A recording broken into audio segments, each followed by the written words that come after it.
Nandi Ghosh TV.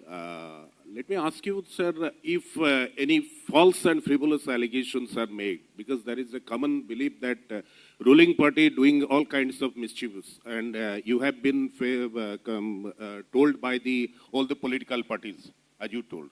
So, what are the remedies to be taken by the commission? False और frivolous allegations अगर लगाए जाते हैं तो उसके लिए क्या करेंगे? तो इसके दो पक्ष हैं, एक तो जिसने लगाया और एक जिसके खिलाफ लगाया। तो जिनके खिलाफ लगाया उनको हम नेचुरल जस्टिस का प्रिंसिपल फॉलो करेंगे। जो भी एलिगेशन लगा उनको एक मौका देंगे, पहले नोटिस देके कि आप बताइए क्या होने वाला है, मतलब क्यों आपने ऐसा किया।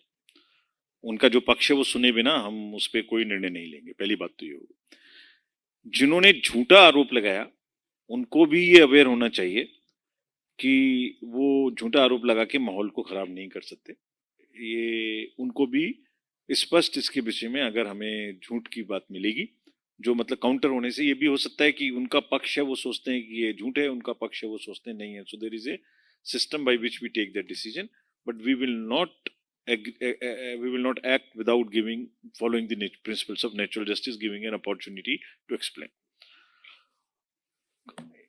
इंपॉर्टेंट प्रश्न आपने उठाया कि मोर एक्सपेंडिचर देन द लिमिट, जो लिमिट है उससे ज्यादा एक्सपेंडिचर, उसमें बहुत सारी चीजें करने की प्रयास है इस बार। पहला, सबसे पहले जो एक्सपेंडिचर के आइटम्स हैं उनकी कॉस्ट फिक्स होगी डिस्ट्रिक्ट मजिस्ट्रेट्स के द्वारा कि इस चीज पर इतना आइटम पे पैसा खर्च होने वाला है। तो वो एक एक्सपेंडिचर ऑब्जर्वर्स आएंगे, वो एक्सपेंडिचर ऑब्जर्वर्स उसको रजिस्टर को बना के रखेंगे, काउंट करेंगे लगातार।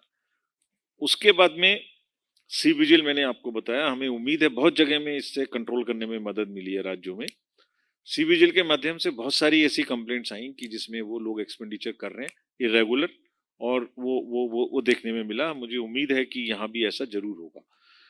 और जो जनरल जितनी एक्टिविटीज बताई आपको इन्फोर्समेंट एजेंसीज के साथ में, बॉर्डर्स पे चेक पोस्ट लगाना है, लीकर को पकड़ना है, कैश को पकड़ना है, ये सब उसी के थ्रू हैं जो इरेगुलर चीजें हैं, जिससे कि हम कंट्रोल करने का पूरा प्रयास करेंगे।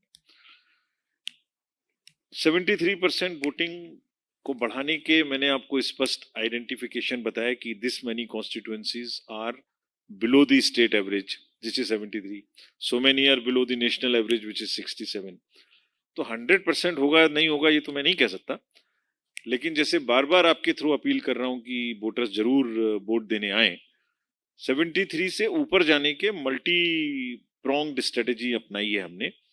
जैसे मैं भी मीतू कहा कि ये तो वुमेन आइडेंटिफाई करें, नया वोटर बनने की एज 18 साल से पहले ही आप 17 साल में अप्लाई कर दें, जिस साल में 18 होने वाले, नए यूथ को हम एनरोल करें, पोलिंग स्टेशंस उनको नजदीक लेके जाएं, सारे प्रयास किए गए हैं जिससे कि वोटिंग ज्यादा से ज्यादा। And we are sure that in Orissa this time voting percentage should increase.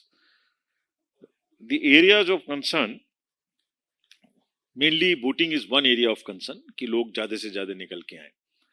दूसरा एरिया ऑफ कंसर्न है कि जो पोलिंग स्टेशन है उनको अच्छा बनाया जाए ताकि जो एक्सपीरियंस है वोटिंग आने का वो अच्छा हो, और स्पेशली गर्मी के समय में तो थोड़ा पंखा, थोड़ी ये सब चीजों की व्यवस्था, पानी, टॉयलेट, ये सब व्यवस्था किया जाए।